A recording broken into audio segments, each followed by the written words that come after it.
आप लोगों का स्वागत है स्टडी लवर सोना पे। पिछले क्लास में हम लोगों ने डिस्कस किया था कि जो सांसद है वो किस तरीके से काम करती है, कानून किस तरीके से बनाए जाते हैं, कानून को इम्प्लीमेंट कौन करता है और कानून को बनाने वाले होते कौन है, उसमें कौन कौन सहभागी लेते हैं, हमारा कानून किस तरीके से बना और जो कानून का अवहेलना करते हैं उनको किस तरीके से दंडित किया जाता है। ये सब हम लोग पिछले क्लास में देख चुके हैं। आज हम लोग डिस्कस करेंगे कि जो पावर है वो 3 टाइप में डिवाइड किया गया है। ठीक है, जो कि लेजिस्लेटिव होती है, विधायिका होती है, एग्जीक्यूटिव होती है कार्यपालिका, और जुडिशियल होती है जो न्यायपालिका।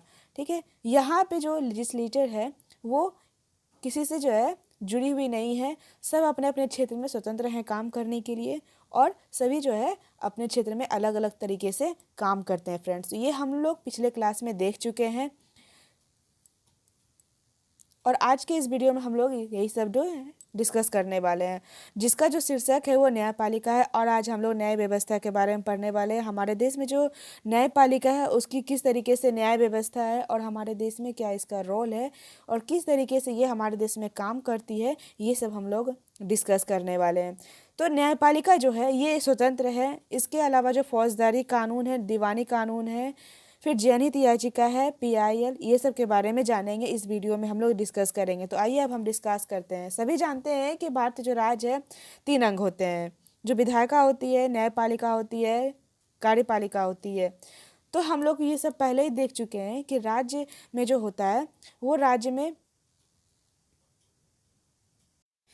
में जो है वो तीनों अंग की बंटवारा किया गया और इस तरीके से बंटवारा किया गया कि सब अपने तरीके से काम करते हैं और एक दूसरे पर नियंत्रण भी रखते हैं कि देश में जो लोकतांत्रिक व्यवस्था बना रहता है और सुव्यवस्थित व्यवस्था बनी हुई रहती है। तो हमारी जो न्यायपालिका है बिल्कुल स्वतंत्र है, इस पर किसी का नियंत्रण नहीं है और ये बहुत ही अच्छी तरीके से स्वतंत्र तरीके से काम करती है, फैसला करती है। ये कुछ जो है थोड़ा सा इंट्रोडक्शन था। अब उसके बाद में हम लोग यहाँ पे देखेंगे कि जो न्यायपालिका है उसकी क्या भूमिका है और न्यायपालिका जो है वो किस तरीके से काम करती है, हम लोग आज ये डिस्कस देखेंगे। तो न्यायपालिका जो है ना बहुत सारे काम करती है, जैसे कि दो राज्य का विवाद हो गया उसका निपटारा करेगी, जैसे कि दो राज्य के बीच में नदी को लेकर विवाद हो गया वो भी उसमें में विवाद को निपटारा करेगी। फिर तय प्रक्रिया के तहत जो है वो मौलिक अधिकारों को भी सुरक्षा करती है। हमारे अधिकार का अगर उल्लंघन होता है तो सीधे न्यायपालिका में जा सकते हैं, अदालत में जा सकते हैं, अपील कर सकते हैं। ये कुछ काम के विषय में बताया गया, एक एक करके जानना चाहते हैं। तो विवादों का निपटारा, तो न्यायिक व्यवस्था जो है, अगर कोई नागरिक के बीच में परेशानी हो जाता है, दो लोगों के बीच में, अगर वो कोर्ट में जा सकते हैं, न्यायपालिका उसके व्यवस्था में फैसला दे सकती है। अगर नागरिक और सरकार के बीच में ऐसी कोई व्यवस्था हो जाती है तब भी उसमें जो है कोर्ट में जा सकते हैं। दो राज्य के बीच में अगर कोई व्यवस्था होती है तब उसमें जो है आप जा सकते हैं। तो केंद्र सरकार या राज्य सरकार के बीच में कोई बात हो तब भी आप कोर्ट में जा सकते हैं। तो सभी परेशानी का जो हल होता है वो न्यायपालिका में होता है।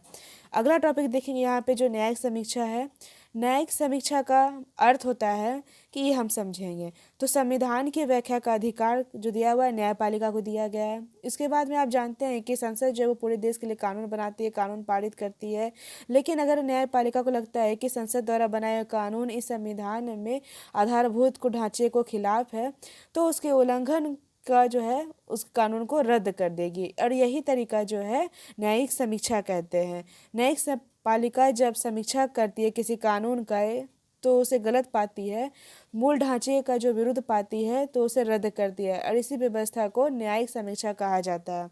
इसे ध्यान रखिएगा कि एग्जाम में से बहुत सारे क्वेश्चन पूछे जाते हैं। फ्रेंड्स, अब आगे देखते हैं कि कानून की रक्षा और मौलिक अधिकार का क्रियान्वयन।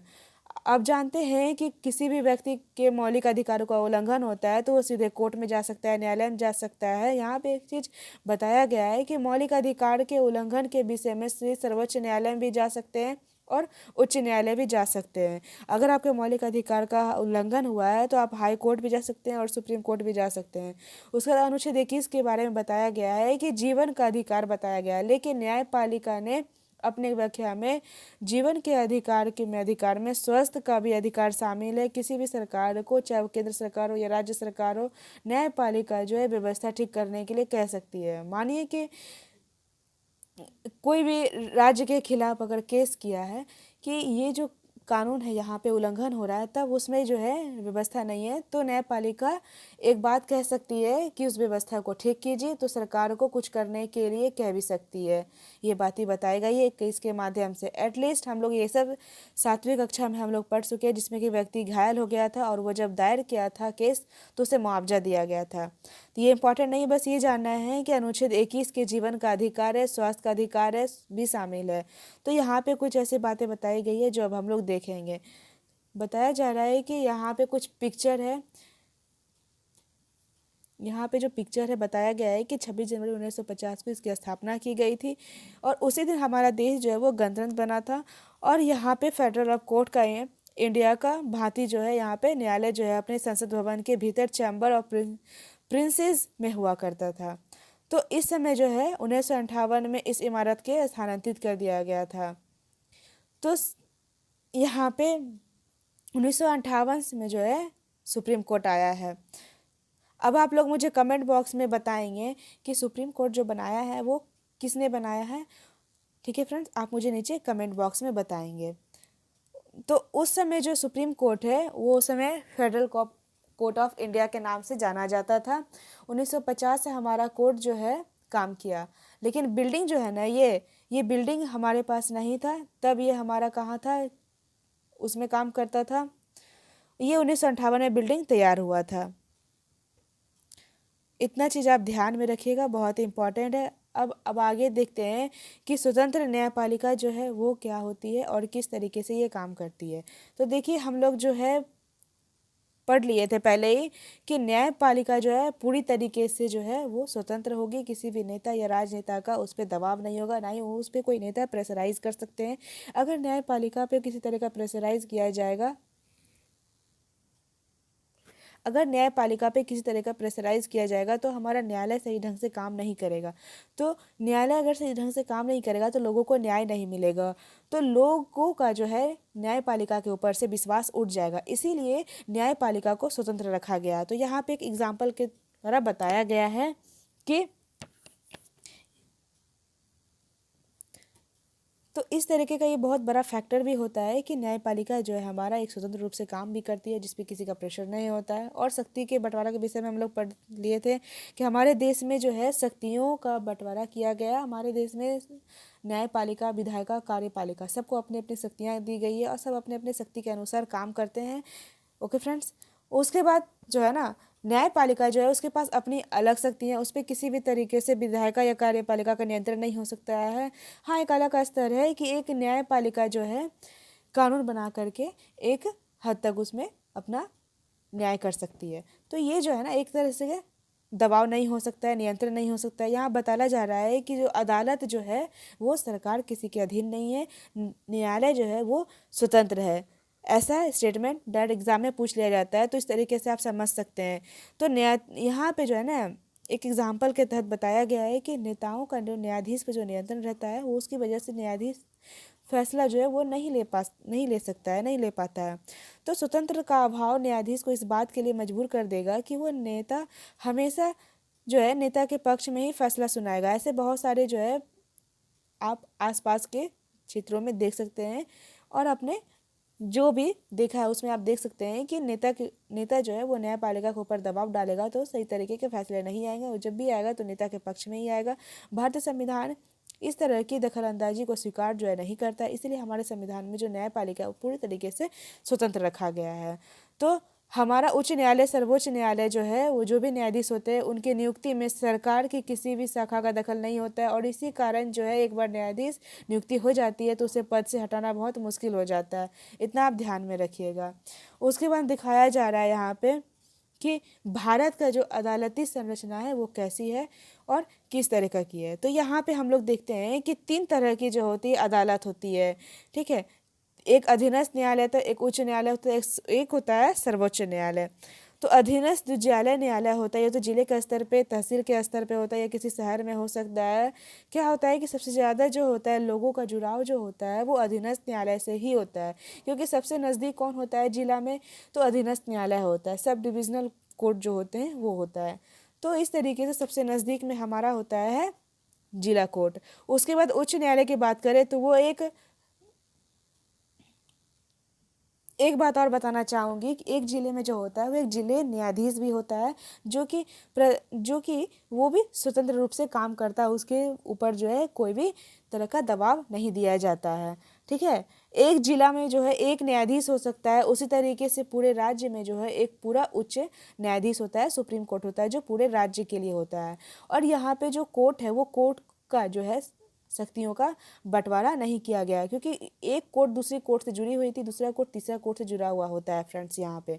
ठीक है, उसके बाद में राज्य में सबसे जो बड़े स्तर पे जो होता है न्यायालय जो होता है वो सुप्रीम कोर्ट होता है, सबसे बड़ी अदालत होती है। एक राज्य में जो होता है वो एक ही उच्च न्यायालय होता है, बट किसी किसी राज्य में वहाँ पे दो अदालत होती है फ्रेंड्स। उसके बाद में हालांकि उसमें विस्तार से यहाँ पे नहीं पढ़ेंगे, आगे हम लोग डिस्कस करने वाले हैं। अगर सर्वोच्च न्यायालय की बात करते हैं तो वो देश की सबसे सर्वोच्च न्यायालय है और ये दिल्ली में स्थित है, जो उनकी दिल्ली में स्थित होती है। देश के मुख्य न्यायाधीश सर्वोच्च न्यायालय के मुखिया होते हैं। सर्वोच्च न्यायालय का जो फैसला होता है वो देश के सारे फैसलों को मानने पड़ते हैं। उसके बाद यहाँ पे बता दिया गया है कि आप इसको फुलफिल कर सकते हैं कि फ्रेंड्स जो चीफ जस्टिस होता है, जो सर्वोच्च न्यायालय का मुखिया होता है। सर्वोच्च न्यायालय का जो मतलब ये होता है कि टोटल अभी कितने न्यायालय हैं, 25 है। तो लास्ट में कौन सा बनाया गया आप मुझे नीचे कमेंट बॉक्स में बताएंगे फ्रेंड्स। अब फ्रेंड्स यहाँ पे ये समझेंगे कि एकीकृत न्यायालय का मतलब क्या होता है। एकीकृत न्यायालय का मतलब ये होता है कि अगर कोई सर्वोच्च न्यायालय फैसला देती है तो उस फैसले को जो है हाई कोर्ट को मानना होगा। अगर हाई कोर्ट कोई फैसला देती है तो उस कोर्ट को सब डिविजनल कोर्ट जो है, डिस्ट्रिक्ट कोर्ट है, जिलाधीश जो कोर्ट है, उस कोर्ट को मानना पड़ेगा। तो यहाँ पे जो ऊपरी अदालत का जो फैसले है वो निचली सारी अदालत को मानना पड़ेगा। एकीकृत समझने के लिए यहाँ पे जो है ना अपील व्यवस्था को देखा जा सकता है। अगर किसी व्यक्ति को ऐसा लगता है कि निचली अदालत द्वारा किया गया फैसला सही नहीं है तो वह सबसे ऊपर की अदालत में अपील कर सकता है। अपील की व्यवस्था को समझने के लिए अब एक मुकदमा के ऊपर हम लोग डिस्कस करते हैं। जैसे कि दिल्ली प्रशासन है, तो उसका नाम जो है लक्ष्मण कुमार है और उनकी जो है कुछ मुकदमा यहाँ पे दर्ज कराई गई है। तो इसको एक एग्जाम्पल के तौर पे फ्रेंड्स समझेंगे। तो जो निचली अदालत होती है वो सर्वोच्च न्यायालय तक लड़ा जा सकता है।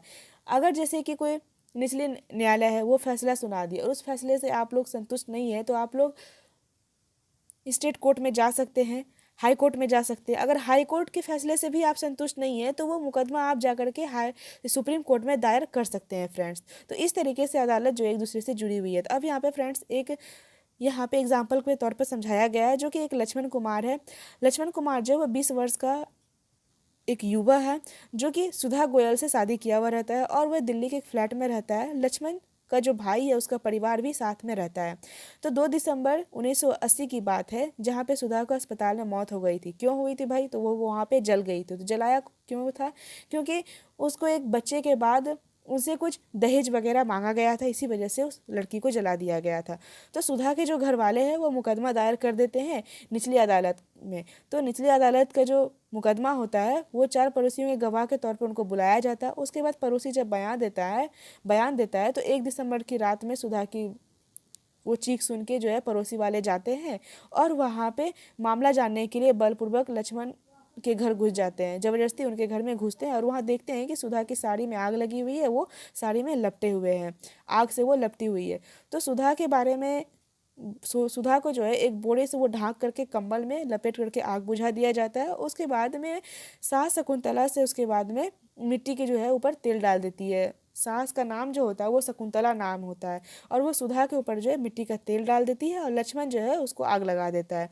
तो घर वाले जो है वो आग जब लगा देते हैं तो पड़ोसी वाले वहाँ दौड़ के आते हैं। उसके बाद में ये बताया जाता है कि ससुराल पक्ष वाले उसके साथ बहुत ज़्यादा मारपीट करते थे और उनसे ऐसा एक मांग रखा गया था कि बच्चे पैदा होने पर उन्हें एक बड़ी रकम दिया जाएगा, एक स्कूटर और एक फ्रिज दिया जाएगा। तो अपने बचाव के लिए लक्ष्मण जो होता है वो झूठा गवाही देता है कि दूध गर्म करते वक्त जो है सुधा की साड़ी जल जाती है और वो बयान से बरी हो जाता है। लक्ष्मण और उसकी माँ जो है शकुंतला, दोनों को रिहा कर दिया जाता है।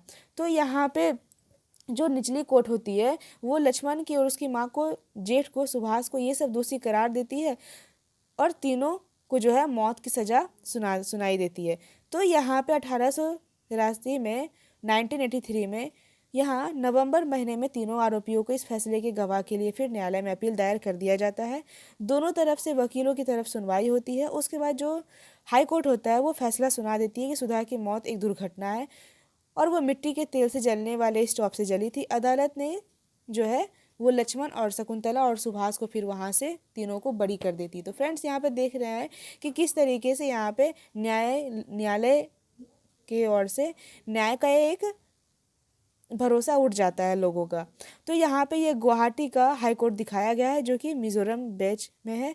और यहाँ पे हम लोग 7th क्लास के चैप्टर में पहले से ही पढ़ चुके थे कि महिला आंदोलन जो है वो 1980 में देश के भर में सभी महिला जो है वो दहेज हत्या के खिलाफ आवाज़ उठा रहे थे। जहाँ पे इससे भी बड़ी दुख की बात यह है कि अदालत जो है उस घटनाओं को, दोषियों को इस बात पर दुख जो है इस तरह की घटना में दोषियों को दंडित नहीं कर पाते हैं और न्यायालय जो है वो तीनों को बरी कर देते हैं, सजा नहीं देते हैं। तो उच्च न्यायालय के ऊपर दिए गए जो फैसले थे इससे महिला में काफ़ी तरह की परेशानी हुई, महिलाओं को काफ़ी परेशान कर दिया और उसके बाद में धरने प्रदर्शन कर दिए गए थे।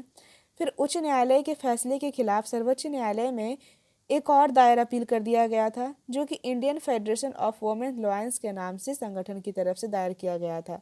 तो जब वहाँ पे महिला संगठन की तरफ से ये याचिका दायर की गई थी तब 1985 में सर्वोच्च न्यायालय जो है वो लक्ष्मण और उसकी मां को बरी करने के फैसले के खिलाफ अपील करवाई की शुरू की थी।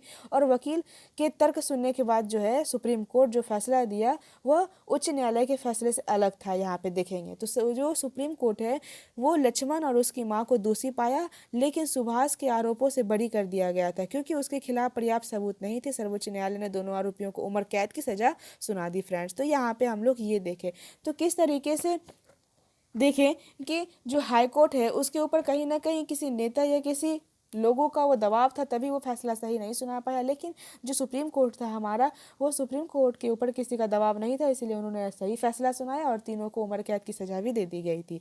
तो जो अधीनस्थ न्यायालय होता है वो कई तरह के नामों से जाना जाता है, जैसे कि ट्रायल कोर्ट के नाम से जाना जाता है, जिला न्यायालय कोर्ट से नाम से जाना जाता है, अतिरिक्त सत्र न्यायाधीश, प्रधान न्यायिक मजिस्ट्रेट, फिर है मेट्रोपॉलिटन मजिस्ट्रेट, सिविल जज न्यायालय, इस सब के नामों से जो है जाना जाता है। अब आपके राज्य में जिस डिस्ट्रिक्ट से आप बिलोंग करते हैं वो किस न्यायालय के नाम से जाना जाता है वो आप मुझे नीचे कमेंट बॉक्स में बताएंगे फ्रेंड्स। अब उसके बाद में यहाँ बताया गया है कि विधि व्यवस्था की जो शाखाएं हैं वो कौन सी है। तो यहाँ पे आप देखते होंगे हमेशा कि दहेज के लिए हत्या कर देना ये सब समाज के विरुद्ध एक अपराध की श्रेणी में आता है। तो इसको हम कह सकते हैं कि ये एक तरह का फौजदारी या आपराधिक कानून है। मीन्स किसी को जला देना, किसी की हत्या कर देना, ये फौजदारी मामले में आता है। फौजदारी कानून के अलावा और भी कानून होते हैं जो दीवानी कानून या सिविल लॉ होते हैं। इसमें जो फ्रेंड्स होता है सिविल लॉ में छोटे मोटे जो दोषी होते हैं उसको इसमें देख करके जुर्माना वगैरह लगता है और उसके बाद में इसको थोड़ी बहुत सज़ा होती है, 3 महीने 6 महीने साल भर की, फिर उसके बाद में इसको रिहा कर दिया जाता है। तो यहाँ पे कुछ डिफरेंस बताया गया है कि फौजदारी कानून क्या है और दीवानी कानून क्या है। तो यहाँ पे देखेंगे कि जो ऐसे व्यवहार या ऐसा क्रिया से संबंधित है जो कि अपराध के रूप में माना जाता है। एग्जाम्पल के तौर पर जैसे कोई चोरी कर लिया, कोई दहेज के लिए औरत को अगर तंग करता है, कोई हत्या कर देता है, तो ये फौजदारी कानून में आता है। इसमें छोटा मोटा जुर्माना लेकर के इसको जो है बरी कर दिया जाता है। यहाँ पे जो है ना इससे सबसे पहले प्राथमिक दर्ज करवाया जाता है, उसके बाद में एफआईआर दर्ज कराई जाती है, उसके बाद जो पुलिस होता है वो अपराधी की जांच करता है, उसके बाद में अदालत में केस को फाइल कर दिया जाता है। अगर कोई व्यक्ति इसमें दोषी पाया जाता है तो उससे जुर्माना वगैरह ले करके उससे जेल भेज दिया जाता है और कुछ दिन के बाद उसको रिहा कर दिया जाता है। ये होता है फौजदारी मामला जो कि एक सिंपल वे में होता है। लेकिन दीवानी मामला जो होता है वो थोड़ा बड़े लेवल पे होता है। ये अधिकारियों के उल्लंघन और अवहेलना अगर कोई करता है तब उसमें दोषी पाया जाता है, जैसे कि चीज़ों की बिक्री करना, ज़मीन की बिक्री करना, चीज़ों की छापेमारी करना, किराया, तलाक, ये सब से संबंधित विवाद जो होता है वो दीवानी कानून में आता है। तो इससे प्रभावित जो पक्ष होते हैं वो न्यायालय में एक याचिका दायर की जाती है। अगर मामला किराए से संबंधित होता है तो मकान मालिक या किराएदार मुकदमा पर दायर कर दिया जाता है और उसके बाद अदालत को राहत की व्यवस्था करती है। एग्जाम्पल के तौर पर अगर मकान मालिक और किराएदार के बीच में विवाद हो जाता है तो अदालत यह आदेश दे सकता है कि किराएदार मकान को खाली करवा सकता है या तो फिर उसको जो बाकी बकाया किराया है वो उसको दे सकता है। तो इस तरीके का मामला जो है दीवानी मामला में देखा जाता है। तो आपका जो कोर्ट होता है उसमें दो तरह की कानून होती है, एक फौजदारी होती है, एक दीवानी होती है फ्रेंड्स। तो ये इस तरीके के एग्जाम में क्वेश्चन पूछे जाते हैं। आप लोग जो है थोड़ा अच्छे से सुनिएगा और वीडियो को एंड तक देखिएगा, फिर लाइक शेयर और सब्सक्राइब कर दीजिएगा फ्रेंड्स वीडियो को अगर अच्छी लगे तो। अब यहाँ पे देखेंगे क्या हर व्यक्ति अदालत की शरण में जा सकता है? तो जी हाँ, हर व्यक्ति अदालत में जा सकता है, क्योंकि हर व्यक्ति को भारतीय नागरिक होने के नाते बराबर का अधिकार दिया गया है कि वो न्याय पा सकता है। तो प्रत्येक नागरिक को अदालत के माध्यम से न्याय पाने का अधिकार है। ये सब हम लोग पिछले क्लास के चैप्टर में पढ़ चुके हैं। तो न्यायालय हमारे मौलिक अधिकार की भी रक्षा करता है।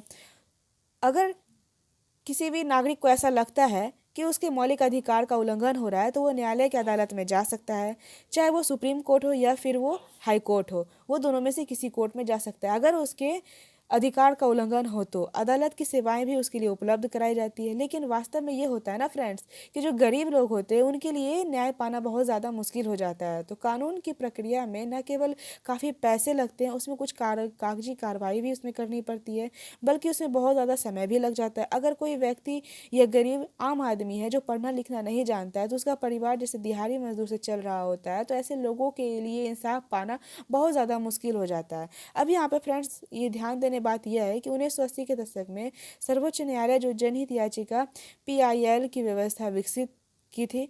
तो इस तरह की जो सर्वोच्च न्यायालय की जो न्याय है वो जो ज़्यादा से ज़्यादा लोगों में स्थापित फैलाया जाता है ताकि लोगों को न्याय मिल सके फ्रेंड्स। इसीलिए जो है ये जनहित याचिका दायर की जाती है। ये जनहित याचिका दायर करने का अधिकार दिया गया है। जो अधिकार का उल्लंघन हो रहा हो, यह याचिका उच्च न्यायालय या फिर supreme court means high court और सुप्रीम कोर्ट दोनों में दायर कर सकती है। न्यायालय जो है वो कानून प्रक्रिया में बेहद सरल बना दिया गया है। अब जो सुप्रीम कोर्ट है या हाई कोर्ट है उसको ये नाम से भेज दिया जाता है या टेलीग्राम कर दिया जाता है और वो जनहित याचिका जो है उसको मान लेती है। और फिर शुरुआत में जनहित याचिका के माध्यम से बहुत सारे मुद्दे में जो लोग होते हैं उसको न्याय भी दिलाया जाता है। अब एग्जाम्पल के माध्यम से समझ सकते हैं, जैसे कि बंधुआ मजदूर होता है। बंधुआ मजदूर से अमानवीय श्रम से मुक्त दिलाने के लिए बिहार में सजा काटने के बाद भी रिहा जो है उसको नहीं कराया गया था। तो कैदियों को रिहा करवाने के लिए जनहित याचिका का इस्तेमाल किया गया था फ्रेंड्स, यहाँ पे देख सकते हैं। उसके बाद देखिए फ्रेंड्स, मिड डे मील जो लाया गया है वो भी जनहित याचिका के माध्यम से ही लाया गया है। तो उसके बाद में यहाँ पे ये देखेंगे कि आम आदमी तक अदालत में पहुँचने के लिए बहुत ज़्यादा मुश्किल हो जाता है, न्याय पाना भी बहुत बहुत ज़्यादा मुश्किल होता है। तो उसके लिए जो है जनहित याचिका लाई गई है। तो नागरिकों के मौलिक अधिकार की व्याख्या जो है बहुत ज़्यादा एक अहम भूमिका निभाती है। अब यहाँ पे बात ये मैटर करता है कि अनुच्छेद 21 आर्टिकल 21 जो है ये हमें राइट देता है कि हम अपने जीवन के अधिकार की रक्षा स्वयं करें। अब जीवन के अधिकार से यहाँ पे ये समझेंगे जैसे कि स्वास्थ्य हेल्थ को लेकर के भी हमें अधिकार है कि हम एक स्वस्थ खाना खाएं, स्वस्थ पानी पिएं। अब यहाँ पे दूसरा अधिकार है कि हम अपने जीवन की रक्षा करें। जीवन के अधिकार का मतलब ये हुआ कि हम अपने प्राण की भी रक्षा करें। अब इसमें जो है एक और बात आती है, जैसे कि कोई लड़की है वो अपना लाइफ पार्टनर खुद चुन सकती है, क्योंकि उसके राइट टू लाइफ का अधिकार उसको दिया गया है। तो 21 जो है ये सब अधिकार हम लोगों को देती है। तो इसीलिए अदालत जो है वो राज्य को आदेश देती है कि वो दोपहर के भोजन में मिड डे मील सभी लोगों को भोजन मुहैया कराने के लिए आवश्यक कदम उठाए। तो ये आर्टिकल्स 21 से लिया गया है कि मिड डे मील में स्वस्थ खाना दिया जाए ताकि बच्चों को स्वस्थ रहे और अच्छे से पढ़ाई कर सके। तो कुछ ऐसा मामला भी होता है जिसमें लोग आम आदमी को जो है वो नुकसानदेह भी करता है। अब एग्जाम्पल में समझ सकते हैं, जैसे कि गरीब के आवास जैसे अधिकार, जैसे कि मुद्दा पर काम करने वाले कार्यकर्ता का मानना है कि जो झुग्गी झोपड़ी होते हैं उसको बेदखल करने के बारे में अदालत दिए गए फैसलों के विरुद्ध हाल के फैसलों में जो है झुग्गी वासियों के शहर घुसपैठियों की तरह देखा जा सकता है। अब यहाँ पे फ्रेंड्स कुछ एग्जाम्पल्स वगैरह लिए गए हैं, उसको देखते हैं। तो यहाँ पे एक ओल्गा टैलिस बनाम बम्बई नगर के मुकदमे में न्यायालय के एक महत्वपूर्ण फैसला दिया जाता है। इस फैसले में ये होता है कि अदालत ने आजीविका के अधिकार को जीवन के अधिकार का हिस्सा बना देता है। फिर नीचे के कुछ ऐसे अदालत है जिससे पता चलता है कि न्यायाधीशों के जो जीवन का अधिकार है वो आजीविका के अधिकार से किस तरीके से जोड़कर रखती है। तो 21 जो है वो राइट टू लाइफ का राइट देता है। तो इसमें जो है जीवन का मतलब ऐसे होता है कि एक जैविक अस्तित्व को बनाए रखने से कहीं ज़्यादा होता है। तो यहाँ पे इसका मतलब यह नहीं होता है कि कानून के द्वारा तय की गई प्रक्रिया जैसे मृत्यु दंड देने और लागू करने के अलावा और किसी तरीके से किसी की जान नहीं ली जा सकती। तो इसका मतलब ये नहीं होता राइट टू लाइफ कि हम किसी का जान नहीं ले सकते। अब जैसे कि किसी को फांसी का सज़ा सुनाया जाता है, तो फांसी का सज़ा सुनाने के लिए लोग ये तो कहेगा कि 21 जो अधिकार दिया है हमें राइट टू लाइफ का, तो उस समय जो है राइट टू लाइफ काम नहीं करेगा, क्योंकि वो अपराध किया है और उस अपराध की उसे सज़ा दी जा रही है फ्रेंड्स। तो यहाँ पे इस तरीके के बात समझ सकते हैं। किसी व्यक्ति को पटरी या झुग्गी से उजाड़ देने पर उसकी आजीविका का साधन फौरन नष्ट जो हो जाता है, तो इससे मामला बहुत ज़्यादा गंभीर साबित करने की ज़रूरत नहीं है। इसमें जो है अनुभविक साक्ष्यों से ये सिद्ध हो जाता है कि जो याचिका करता है वो झुग्गी और पटरियों पर रहते हैं, क्योंकि वे शहर के छोटे मोटे काम धंधों में लगे रहते हैं।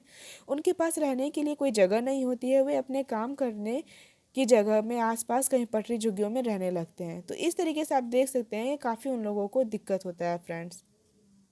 आगे यहाँ पे बताया गया है कि कुछ ऐसे केस होते हैं जो सालों तक चलता रहता है, 20-20 साल तक चलता रहता है।